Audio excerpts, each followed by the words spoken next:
Do UFOs exist? This is the central question raised in this program. Many sightings may be attributed to what are natural phenomena, or experimental aircraft, amongst other things. By the end of this program, we hope to have shown you undeniable evidence that UFOs exist and that they are controlled by an outside intelligence.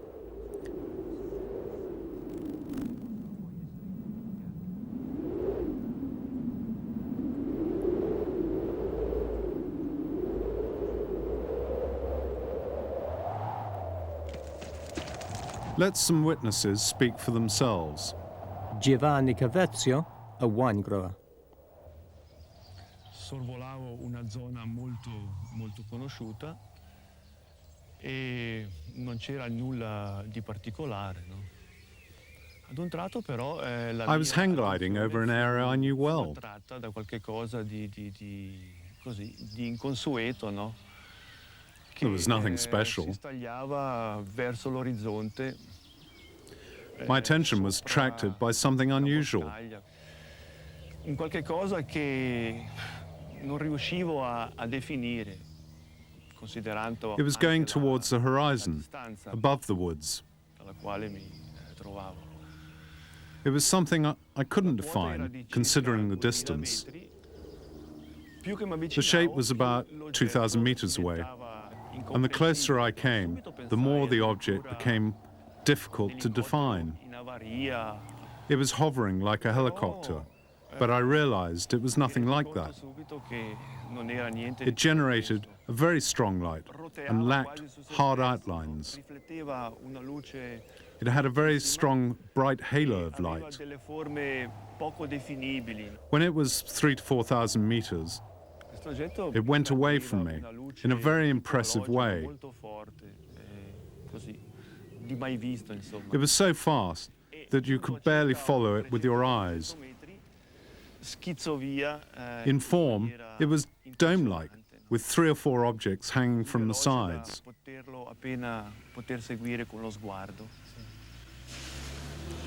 The diameter was between 5 and 10 meters, and it was lead-colored. Within a moment, it had disappeared over the horizon, without a sound and without a smoke trail or anything. I wanted to keep it to myself, as these sort of things are unexpected.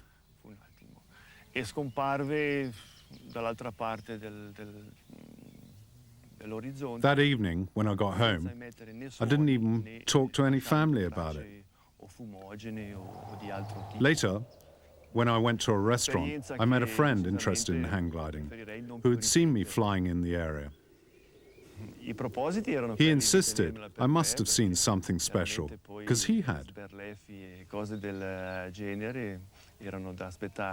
Looking up, he'd seen something which he couldn't define, but which had hurtled across the sky and then disappeared.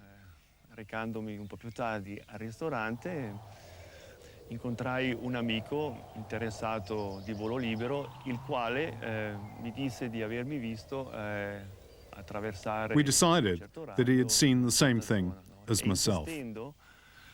Insistendo nell'affermare che io avrei dovuto per forza aver osservato qualche cosa di molto particolare, perché lui, trovandosi in zona fiume e guardando verso l'alto, vide a un certo punto un qualche cosa di indefinibile che si stagliava contro il cielo e che poi dopo scomparve dal suo angolo visivo, no? Al che io, dopo un momentino decisi di dirgli insomma quello che più o meno avevo visto.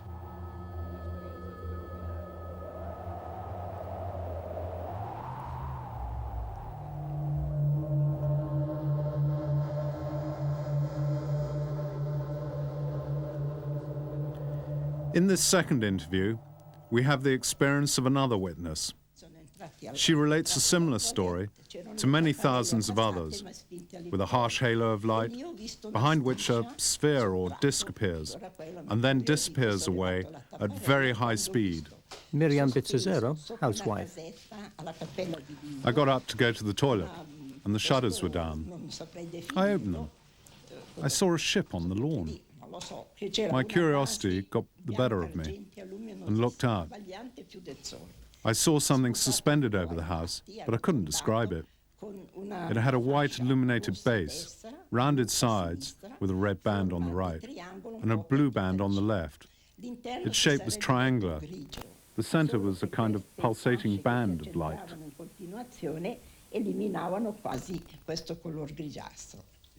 Was there something solid there? Oh, yes. You could see great bits, but they were covered by the pulsating. L'unica cosa, controllando appunto con l'orologio le pulsazioni, ho notato che le lancette erano sovrapposte sulle tre. It was very quiet. Mentre io pensavo al massimo, il più tardi, le 2 meno alla 1:45. Quindi c'era stato. I noticed that the hands of the clock were on 3, then 3:15. Sia venuto senza averne coscienza. Then it was 4:45. Non riesce nemmeno un'intuizione, niente che mi possa. What happened to that lost hour and a quarter? Posso dire che il mattino successivo la mia consuocera mi disse: "Hai un puntino I can't remember what happened. sulla tempia sinistra." But the next day, my daughter-in-law's mother noticed a strange shape on my left temple. Invece guardando c'era, ma non più grande di un'efelide, piccolissima. E invece si è ingrandito. I said I hadn't hurt myself, and it was very small. The sequence is usually the same: a UFO sighting, a temporary absence, and a mark on the head. Perhaps this was an abduction, a strange case, but no different to thousands of others. Several people have said that they saw it, people who work at the airport, including a pilot. After several days, the police took my statement. They also told me to keep the incident quiet. Non riferire niente. On the theme of abductions, the recent scientific studies of the medical evidence have started to confirm some of these stories. These Swiss witnesses prefer to remain anonymous. Suddenly, in the rear-view mirror, I saw a red light about the size of a table tennis ball, which stopped at about 1.5 meters from my car. It was about 10 by 15 centimeters across. Suddenly, it started to oscillate from left to right. It moved from the left side of the car and then to the right. Everything was bright red, even inside the car. Then at the height of that rock, you can see up there on the right-hand side of the road, the car rose. Before I lost consciousness, I saw the little red ball flip to the back seat. Then at about 30 meters from that building up there was a white glow, and I found myself on the road again. This is a rare case of abduction inside the car itself. We know of others in both South America and the USA. It was about 10:30 p.m.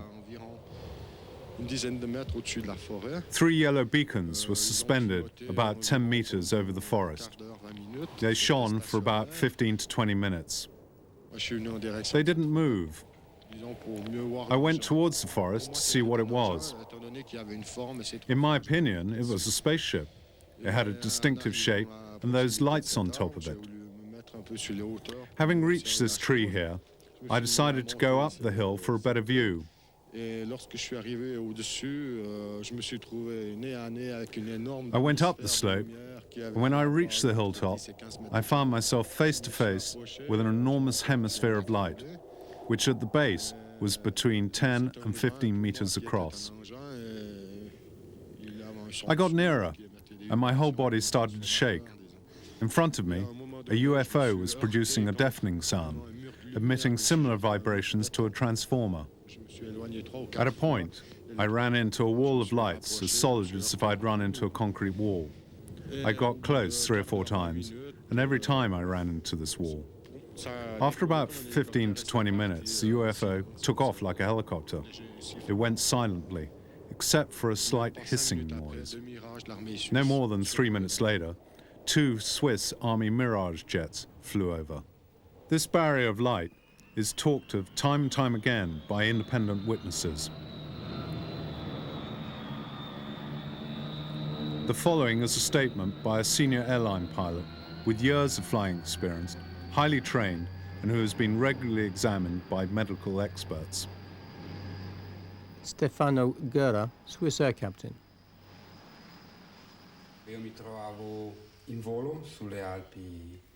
I was flying over the Alps, in the region of Biasca, at 5,000 meters, when I saw a light to the north, which a few seconds later I lost from my field of vision. I didn't manage to see it again.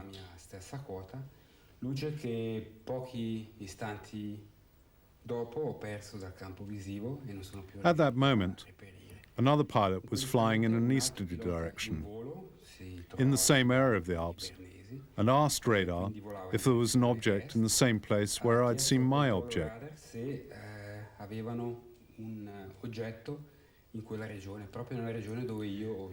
It wasn't visible to radar control. The pilot said he saw a strange, unidentified form, which corresponded to the one I'd seen in my airspace.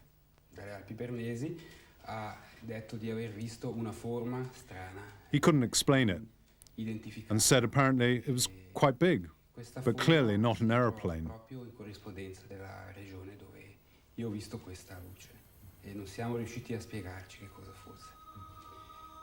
Ho avuto occasione di parlare con questo pilota, lui ha dichiarato di aver visto una forma che apparentemente sembrava estremamente grande, abbastanza aguzza, circa 3 volte di lunghezza per 1 volta di altezza, e appunto non era identificabile come un aeromobile, non era identificabile come né piccolo aereo né aereo di linea.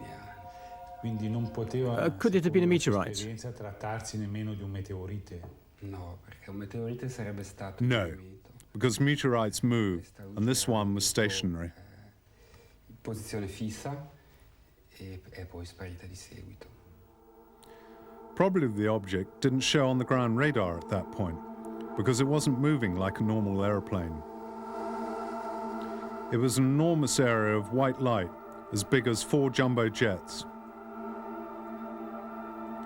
According to both pilots, it stopped and then went away and was neither an aeroplane nor a meteorological phenomena. Captain Schmidt, Swiss Air. The radar station at Maastricht informed us that a UFO was proceeding in a northerly direction. It then turned towards us at a speed to 4,000 to 5,000 kilometers an hour, very fast indeed. Eventually it stabilized in relation to our position to 3 nautical miles to our right at 45 degrees. That's about 5 kilometers from us. We put on the headphones and looked to the right, and suddenly there was an immense flash in front of us. I hadn't seen anything like it. Very fast and very intense. The radio didn't give any signal.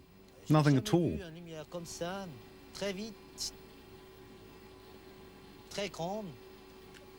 Maastricht told us that the object stopped for a minute behind us and then went south at great speed.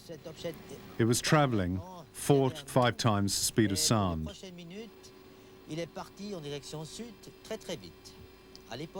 Later I read the report of the radar controller. After checking the data, he wrote the speed was double that, which means it was 10 to 12,000 kilometers an hour. It went away in a southerly direction. It returned and went away again. It was as if it was playing hide and seek with us. The UFO was enormous, very fast, and it was flying at 10 to 12,000 kilometers an hour. It was seen on radar and seemed to play with the airliner, not behavior that you would expect of a military or experimental aircraft. And this is how another Swiss Air pilot explained his experience. Captain Peter Bircher, Swiss Air. Suddenly the object, which had flown with us for a while, veered and then at top speed disappeared, turning through 90 degrees. I think that this behavior would exclude a natural explanation of the phenomenon, since the object resembled no known flying object. It was practically suspended in the air in front of us. It then went away at high speed, veering at 90 degrees in relation to our route. No known flying object can do such a thing. Many civil pilots are reluctant to talk about their sightings of UFOs. They don't want to be ridiculed, and often they want to protect their flight crew. Military pilots are bound by official secrecy for the duration of their service. Captain Duvestal, Swiss Air. At first, we thought we were seeing a star, or at least we believe it to be a shooting star. But straight away I told myself that it wasn't possible because of its speed. It fell gently to the horizon and then oscillated a little to the left, and then to the right, and then left and right. It then returned to its original position. All of this in less than 30 seconds. That's far from normal. Have you spoken about this to military pilots? I've spoken to American military pilots in Alaska. They tell me that they've reported many strange things in those out-of-the-way places, but that they weren't allowed to discuss these things. So you think that the military pilots know more than they can tell about UFOs? Have they also observed this kind of stuff and just can't speak about it? Oh, sure.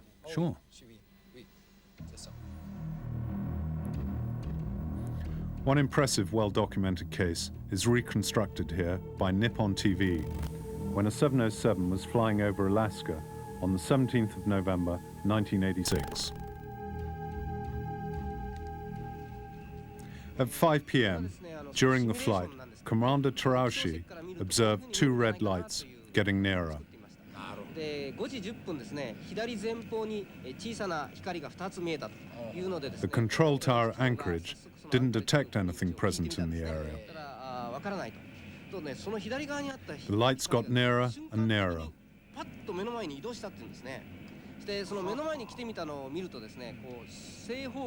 The three pilots felt a wave of heat. Then the lights disappeared.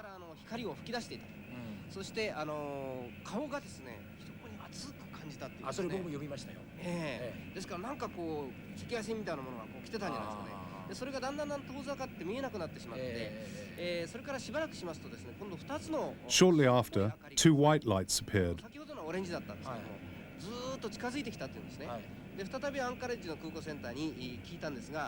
The radar screen indicated the proximity of the object, and the object began to shadow the aeroplane in the direction of Fairbanks, Alaska.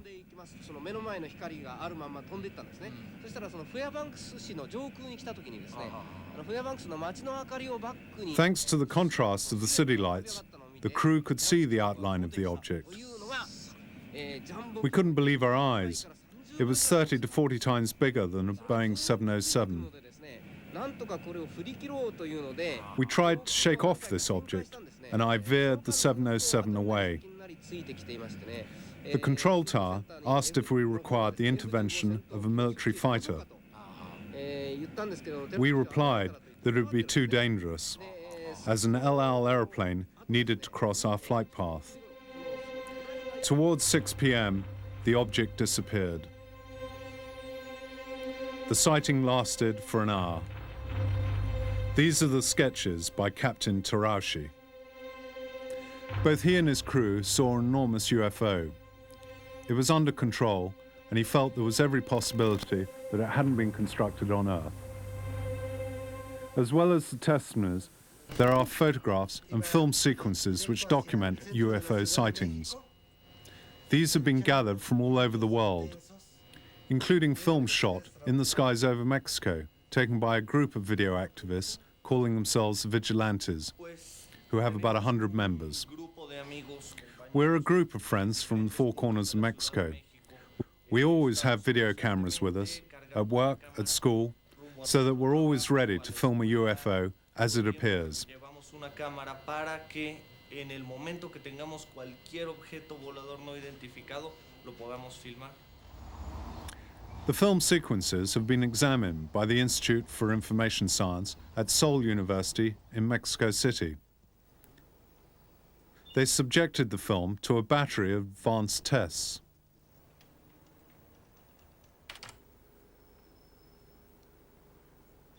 El trabajo consiste en lograr que Our work consisted of verifying that there were no distortions of the photographs or any elements of the detail in the video recordings which might have cast doubt on their authenticity. Besides computer verification, we also checked on the spot, interviewed witnesses, and evaluated witness credibility. En relación a visitas a campo, entrevistas, y ver si no hay fines de lucro o afanes de notoriedad de la persona que nos trae el material o que trae, sean los videos o las fotografías. In this video, shot in 1991, during a total eclipse of the sun, the television camera focused on a bright object in the sky. It then panned down to the roofs to establish the relative position and distance of the UFO. Here is the object on the film editor's screen. It's like a spinning top or a saucer which is turning.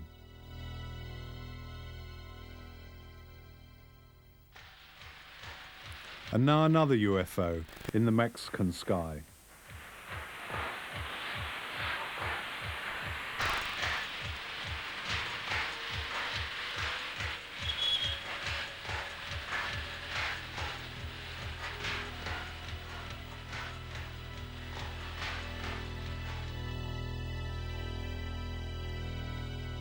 Let's look at it again on the editor's screen. These are totally amazing images.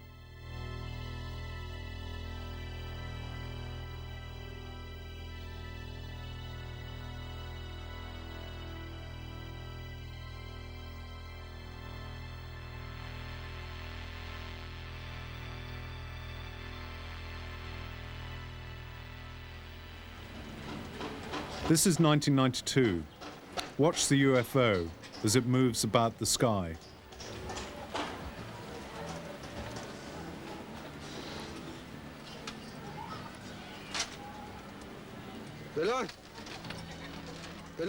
Here it is, captured closer.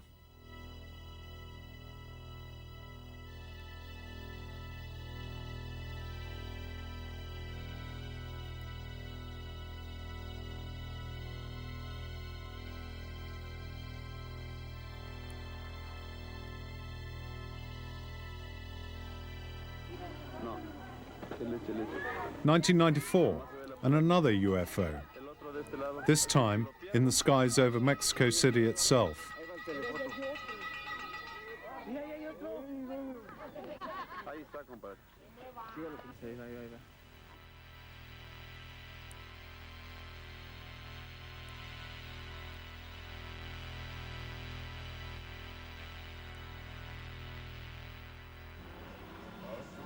Sometimes the UFOs present themselves in formation, like this sighting in 1994.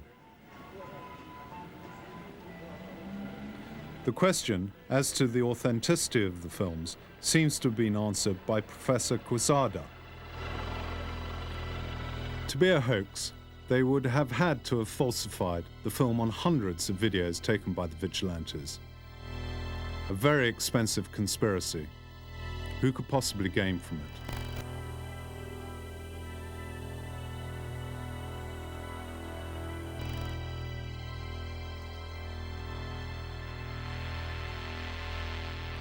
Here are still photographs taken by Paul Trent, a farmer in Oregon in 1950.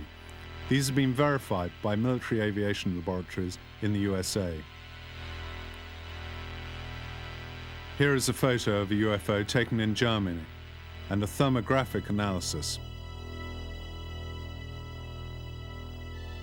These are two photographs taken in New Mexico, USA in 1992 near the Manzana atomic base. UFO sightings are common over these kind of facilities.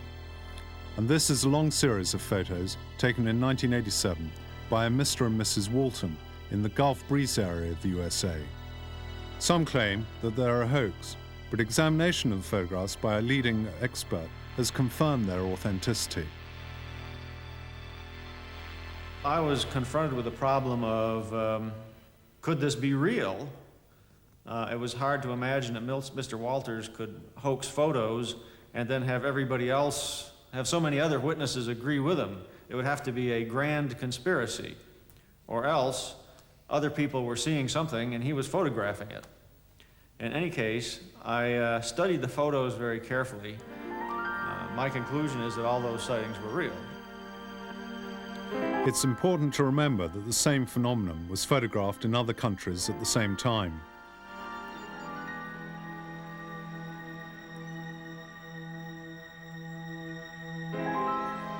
As you can see from the following examples, there are many kinds of UFOs.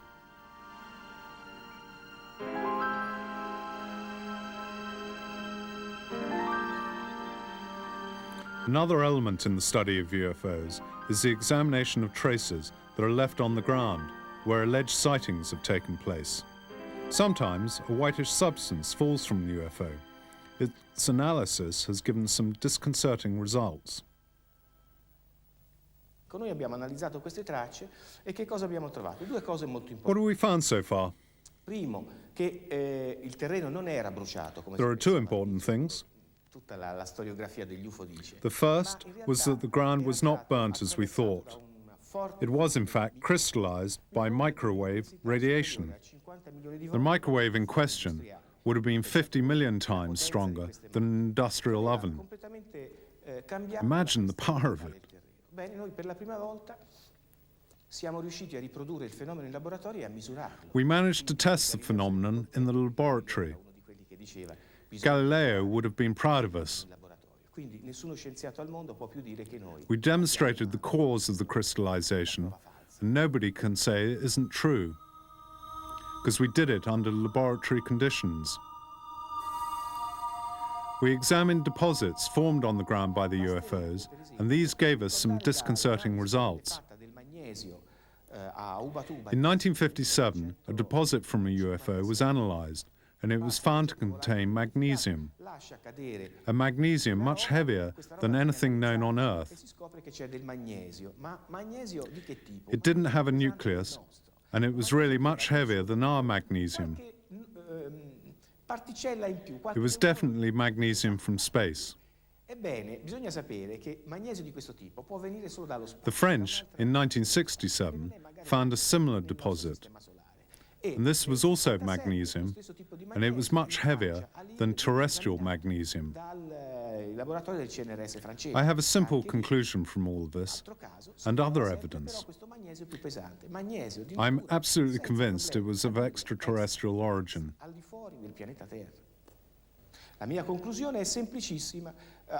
On this planet, we don't have the technology to make this form of magnesium. I'm convinced of this. Oggi siamo sicurissimi che il fenomeno è esogeno al pianeta Terra, cioè viene da fuori, è tecnologico, non è di nostra competenza, non lo sappiamo riprodurre. And what do the authorities say about UFOs? For many years, they've denied or ridiculed these stories, but their attitude has now partially changed.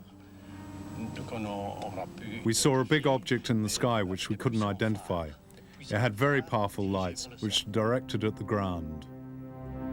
In 1989 and 1990, there were numerous sightings of a UFO in Belgium by more than 2,000 civilians and numerous police patrols. It was a triangular object with 3 lights at the top and 1 in the center. It was flying silently at very low altitude just above the ground.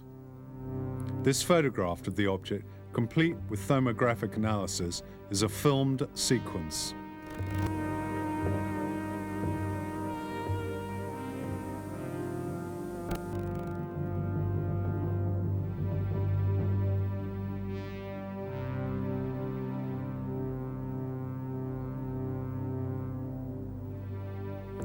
Belgian military aviation authorities have officially joined a collaborative study of the case. After ground radar revealed the presence of the object, some jet fighters were scrambled to intercept the UFO, but without success. because the object performed some incredible maneuvers, demonstrating it was in some way guided. Was it an experimental military aircraft like the stealth bomber? The US government has denied this possibility. The stealth bomber is also noisy, and the question is, why would a foreign experimental plane fly at low altitude over a densely populated area?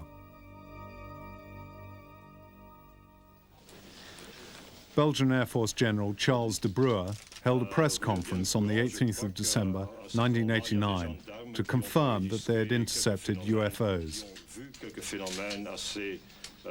His written report states, "There were no signs of danger. The mystery of their origin remains, but the phenomena exists. It is real."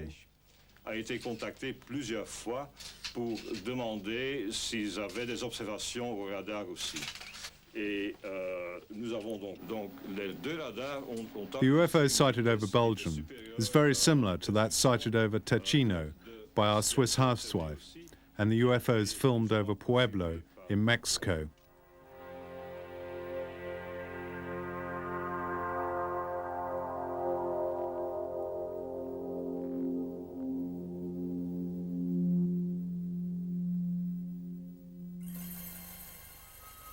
Other official confirmation includes the President of Brazil, President Kubitschek, who in 1958 declared that a Brazilian Navy ship had sighted and photographed a flying saucer.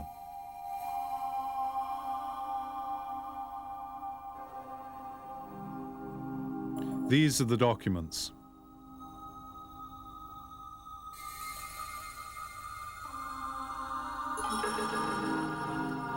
Spain has recently declassified some documents which confirm the sightings of UFOs. In June 1976, on the Canary Islands, hundreds of people saw a white light which emitted rays. It is written by a local military commander. In addition, there are accounts of humanoids being seen during UFO landings.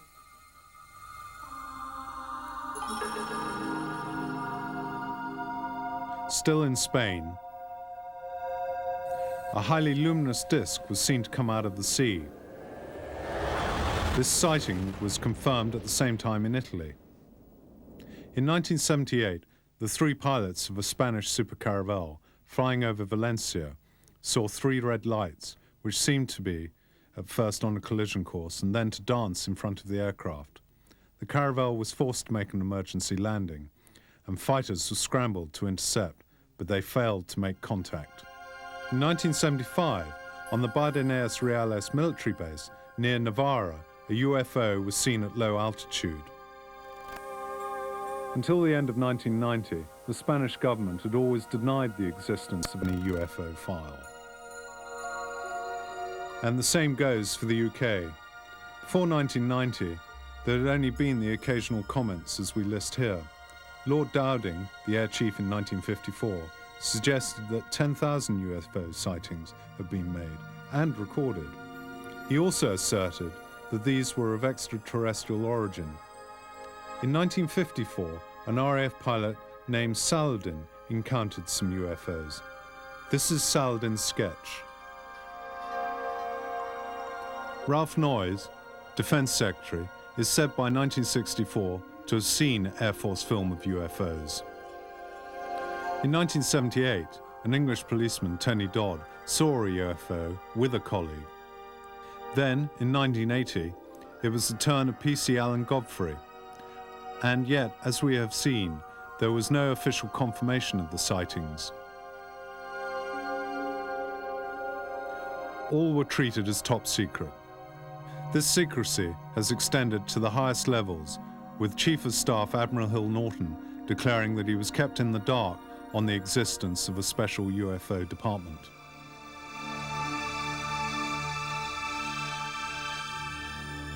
An exceptional case from Woodbridge in Suffolk involved what is believed to be a case of broken down UFO. Air Force police patrols who went to the spot described the object as metallic and resting on three legs, emitting a strong white light. As they got closer to the object, the engines of their cars cut out and the radio contact was lost. This is not science fiction. The episode is confirmed in a report by the Deputy Commander of the base, Lieutenant Colonel Charles Holt. In it you can read that the next day, traces left by the object were found on the ground. According to the reports of the Air Force Patrol, 3 humanoids were seen to leave the UFO. They were approximately 1 meter tall, with big heads and dressed in silver. The commander of the base, General Gordon Williams, is reported to have said that the creatures seemed to communicate by a series of gestures and telepathy. This encounter has never been officially confirmed. France.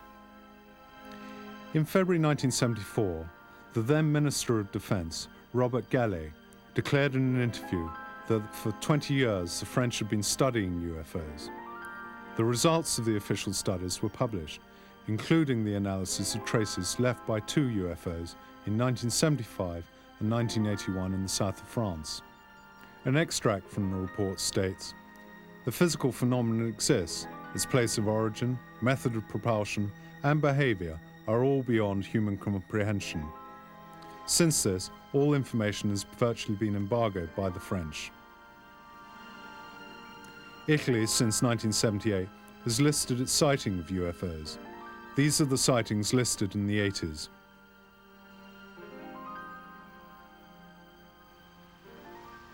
The Swiss government has often said that it pays little credence to the UFOs. But since 1990, the Federal Military Department has given free access to a map showing civilian UFO sightings. No military sightings are recorded. On this map are 2 reports of sightings by military radar. The first on August the 2nd at 11 p.m. This UFO sighting lasted for a whole hour. It wasn't a meteorite as it moved in a zigzag fashion. It wasn't birds because of high speed, and they ruled out aircraft.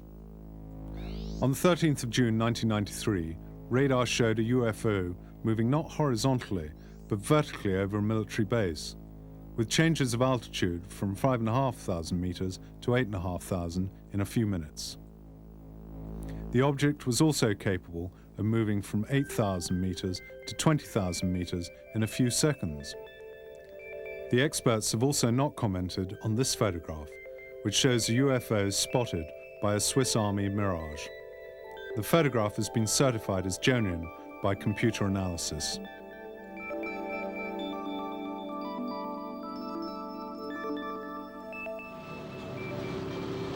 In the Soviet Union, in 1990, a short while after the sightings in Belgium, General Igor Maltsev, Supreme Chief of the Soviet Air Force, admitted the existence of alien UFOs and extraterrestrial life forms. He said that some MiGs had observed a saucer of 100 to 200 meters in diameter, which was also able to stay motionless in the air and which performed extraordinary aerial maneuvers. Ground radar had confirmed this phenomenon. The Soviet defense chief had decided not to attack the UFO. He calculated such an attack would be pure folly. In 1991, KGB documents reported that an atomic base in Kaspusin Yar had sighted a UFO over the base for 2 hours in 1989. During its flight, the UFO emitted a ray of light which seemed to inspect the installation.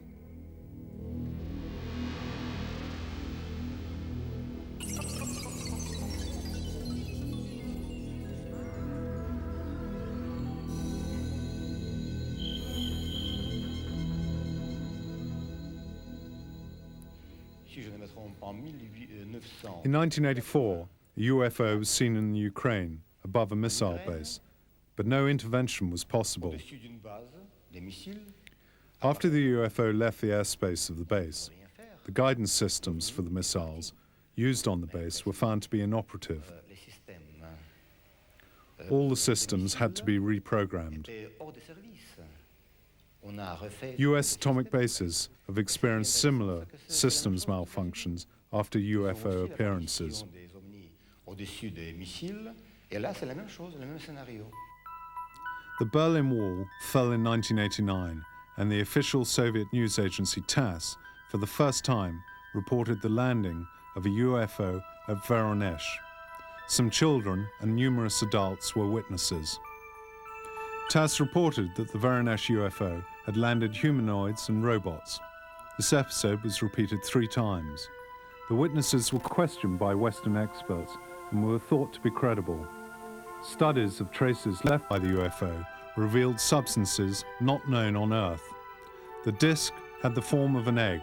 It was 15 meters high and 5 to 6 meters long.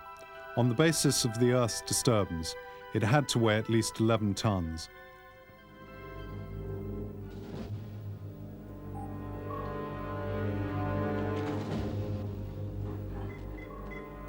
Even in the US, UFO sightings are classified as top secret. However, the door has been opened a crack by the law on freedom of information brought in 1970. This was a law supported by President Jimmy Carter, who saw a UFO in 1969 when he was a state governor, as you can see from this document. The law allows access to secret documents as long as it doesn't compromise national security. From these documents come important revelations. Some Army veterans started to tell of their experiences. These veterans faced a barrage of abuse designed to discredit them. One of these was Wendell Stevens. In 1947, he was transferred from the Roswell base in New Mexico, where he had studied captured enemy aircraft, to Alaska. In Alaska, his squadron was detailed to reconnoiter the area. It soon became clear to Stevens that his real mission was to photograph UFOs sighted in the region. And a crew reported seeing a disc-shaped object sitting on the ice field that rose into the air and flew away as they approached it. Now, for us to launch a B-29 in Alaska, it took a field of equipment bigger than the B-29, heaters, power units, lubricating units, gasoline units, everything, to get one B-29 airborne in Arctic airspace, and it would take us several hours to get it ready to go. Here's an object that's sitting on the ice field with no support equipment that jumps into the air and flies away and leaves nothing behind it. Now that was, in our view, was an impossibility because there's no way we could approach anything like that. Then a report came in of seeing one emerge from below the water, sit on the water surface of the water for a moment, rise into the air, and then zip off, flying away. Another one at another time was reported to have descended into the water and disappeared. None of our aircraft could do any of that. Another important case is that of the then Lieutenant Graham Bethune during a 1951 flight from England to the US on a C-54 transport. The incident was confirmed by the whole crew.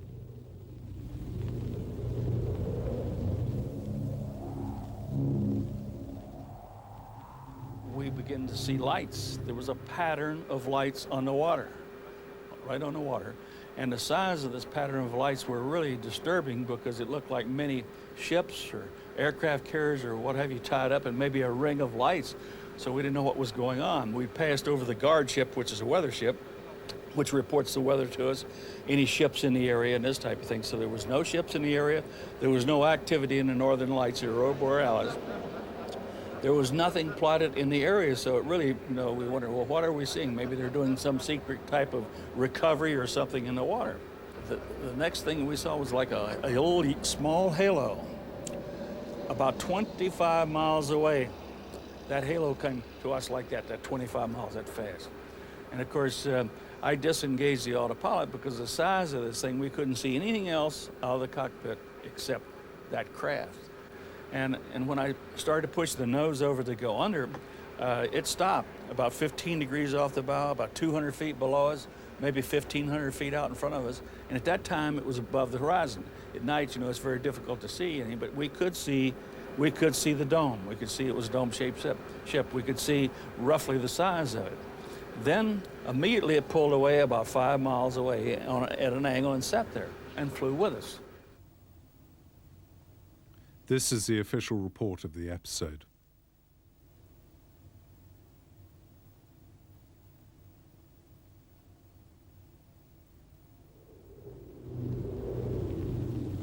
In another case, in 1954, Army pilot Mel Noel was part of a squadron asked to film UFOs in the skies over the USA.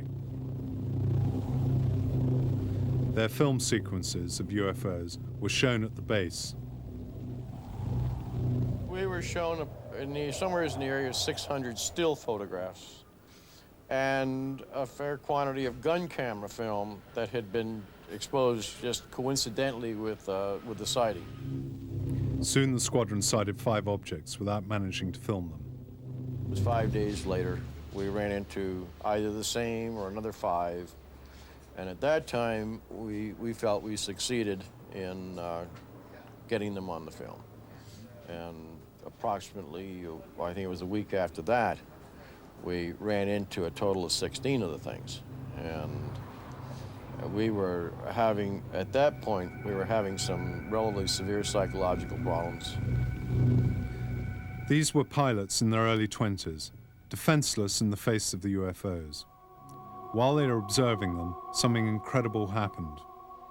In their headphones, they heard a voice which said in English that they'd come in peace, but they were worried about what man was doing, and that the voice they were hearing was not a hallucination. Their purpose of being here was to dissuade some of the influence. They made reference to nuclear development by man and the problems that would be created and had been created from it. And at the age of 21, it placed us in severe quandary of questioning and capability and opposing side ego and experience, but there was no humor. I mean, it was not fun at all. Here we have some official documents which are now being made public. General Nathan Twining prepared a study on UFOs in 1947 for Chief of the Staff of the Pentagon, George Shulgin. It contains the chilling conclusion that based on the evidence at the time that UFOs are real, that they're capable of extraordinary flight with amazing changes of direction, which made the writers think they must be guided by some alien intelligence. They were even seen to fly in formation, and that their origin and technology were unknown. This 1947 document is now in the public domain. One of the great unsolved mysteries is the question of alien remains from one of these objects. From the many statements, it would seem that in 1947 near Roswell, New Mexico, one or more sources or disks had crashed, perhaps because of local experiments with electromagnetic radiation.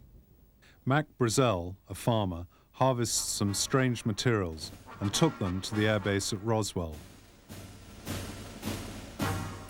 They included unknown materials with writing on them, similar to hieroglyphics.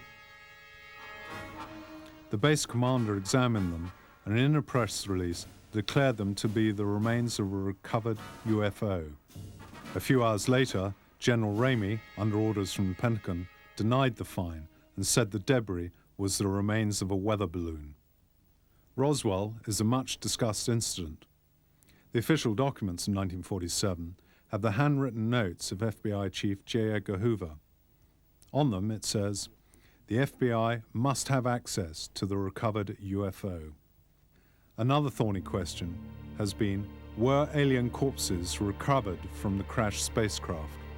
An internal memo from an FBI operative to his chief, J. Edgar Hoover, indicates that they were in possession of the debris of 3 flying saucers, each one with the remains of a small humanoid dressed in a silver suit. This document was released in 1983 and its contents confirmed by Professor Robert Saarbacher. He was directly involved in the UFO research project in the 40s Sarbacher writes, the UFO was constructed of a light and resistant material. The humanoids had internal organs similar to insects. A hoax? Many analysts think not. But why is it all kept so secret? Was it to make sure that there was no public panic, with the US government afraid to admit that they were powerless in the face of a UFO menace? Perhaps they wanted to gain technological advantage from recovered materials. Whatever the reasons in 1947, a massive cover-up operation began. A number of supposed research projects were set up to calm public opinion and create confusion about the phenomenon by means of disinformation. They were codenamed Grudge, Sign, and Blue Book.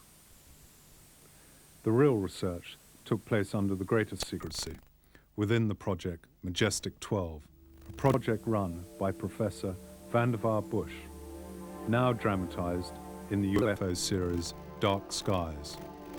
This document from Majestic 12 was donated anonymously to a researcher in 1984. It is a memo from President Eisenhower.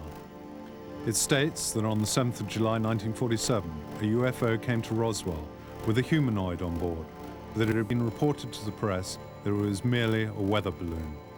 Many say that the Eisenhower note is a fake. This document from 1950 would seem to question that view. The Canadian engineer, Wilbert Smith, indicates to his government that the subject of UFOs is more secret than the atomic bomb. A group led by Professor Bush had been asked to carry out a research project called Majestic 12. Since that time, many incidents have occurred, including a possible alien landing at Fort Dix, which included alien casualties. And in 1993, an alien craft may have disabled the nuclear arsenal at Manzano in the former Soviet Union.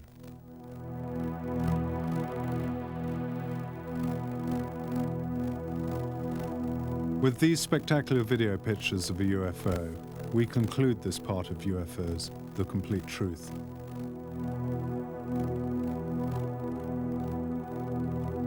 These are genuine pictures. UFOs exist, but many questions remain as to their origin, purpose, and the intelligence that guides them. Questions that we will deal with in the later three parts of our investigation: cosmic Watergate, ancient astronauts, and ultra secrets. Watch them and make up your own mind.